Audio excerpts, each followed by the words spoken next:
Salut à tous, je voulais vous faire une petite vidéo tuto sur la culture des Sarracenia. C'est une plante que j'affectionne particulièrement. Je la cultive depuis 12 ans maintenant. C'est une plante carnivore et si je vous en parle aujourd'hui, c'est parce que j'en ai vu dans les jardineries l'autre fois. Ils font n'importe quoi. Ils les vendent dans les serres tropicales avec les autres plantes carnivores. Alors, il faut savoir qu'il y a des plantes carnivores qui vivent dans les pays tropicaux, effectivement. Mais il y a aussi des plantes carnivores qui vivent dans les pays froids, dont celle-ci, qui vit d'ailleurs principalement en Amérique et au Canada notamment. Donc c'est une plante carnivore que vous allez pouvoir cultiver chez vous très facilement. C'est hyper sympa, c'est vraiment sympa, c'est facile. Donc ici j'ai trois espèces, trois cultivars, une ici et une là. Donc on voit que la taille des pièges est très différente. Là je fais cette vidéo en ce moment parce qu'on voit qu'elles sont encore en floraison. Donc on a une fleur ici.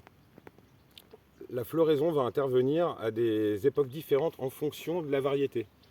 C'est-à-dire pour celle-ci, la verte, là, la fleur va apparaître avant les pièges. Et d'autres, les pièges vont apparaître d'abord et la fleur arrivera ensuite. Ça dépend des espèces, ça dépend des cultivars. Il y a à peu près 7 espèces de Sarracenia dans le monde. Le reste sont des cultivars. La différence entre un cultivar et une espèce, c'est qu'une espèce, ça existe à l'état naturel. Et un cultivar, c'est une plante qui a été développée en jardinerie ou développée par des botanistes passionnés. Voilà, donc c'est hyper sympa. Ici, vous allez pouvoir les cultiver. Il faut respecter absolument 3 règles. C'est hyper important, c'est facile, mais c'est primordial. Donc, c'est des plantes qui ont besoin de beaucoup de soleil. Dans une tourbière, il faut savoir qu'il n'y a pas d'ombre ou très peu, il n'y a pas d'arbres, donc elles se prennent le soleil pleine balle toute la journée, ou presque. Ensuite, il faut qu'elles aient systématiquement les pieds dans l'eau, donc complètement dans l'eau. Donc, vous pouvez les cultiver en pot chez vous, mais il faut que la coupelle soit remplie d'eau, impérativement H24. Ensuite, il faut savoir que cette eau, et c'est là que c'est primordial, c'est comme ça qu'on les fait crever, les plantes carnivores, c'est si on leur donne de l'eau du robinet.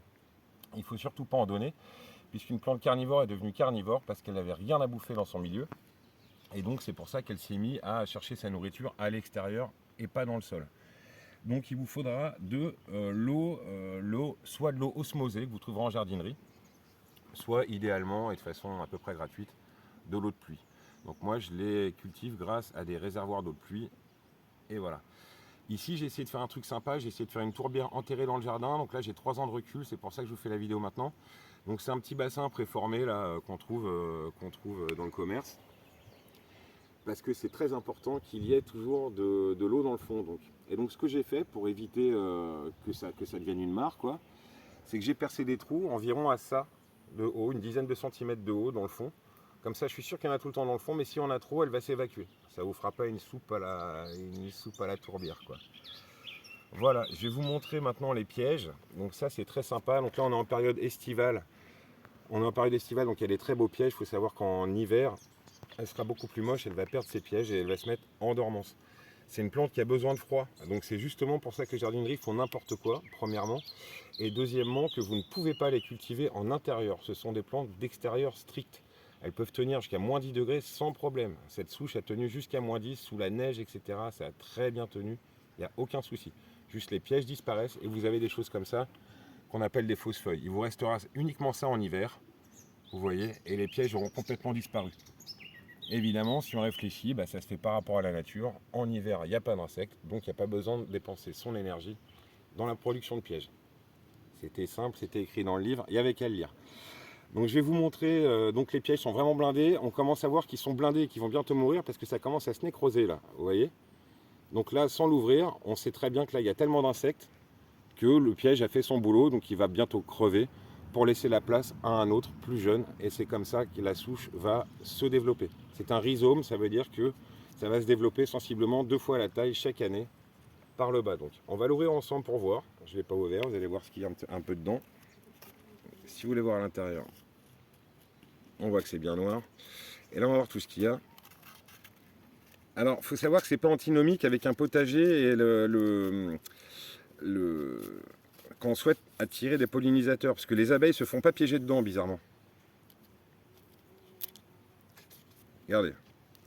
Donc là il y a plein de petites bêtes d'orage, etc. Là c'est complètement... voilà.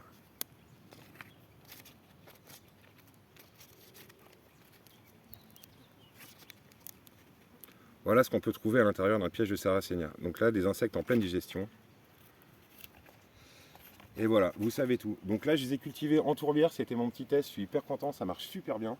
Mais sinon, chez vous, vous pouvez les cultiver dans un pot et dans de la tourbe blonde. Je ne sais pas si je l'ai dit, donc 3 éléments très importants, le soleil, de l'eau de pluie ou de l'eau osmosée et surtout de la tourbe blonde. Pas de tourbe ou de terre dite de bruyère ou de terre acide, rien de tout ça. La tourbe blonde dans les jardineries, c'est vendu dans un sac qui est jaune, ça uniquement ça.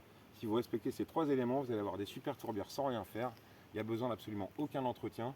Juste là, il va falloir que j'enlève un petit peu les adventices qui sont venus à l'intérieur. Je vois qu'il y a des boutons d'or, des achillées millefeuilles, des plantes que je ne désire pas dans ma petite tourbière. Voilà, donc soit en tourbière comme ça, soit dans un pot chez vous avec une petite coupelle et chaque année la souche va grossir.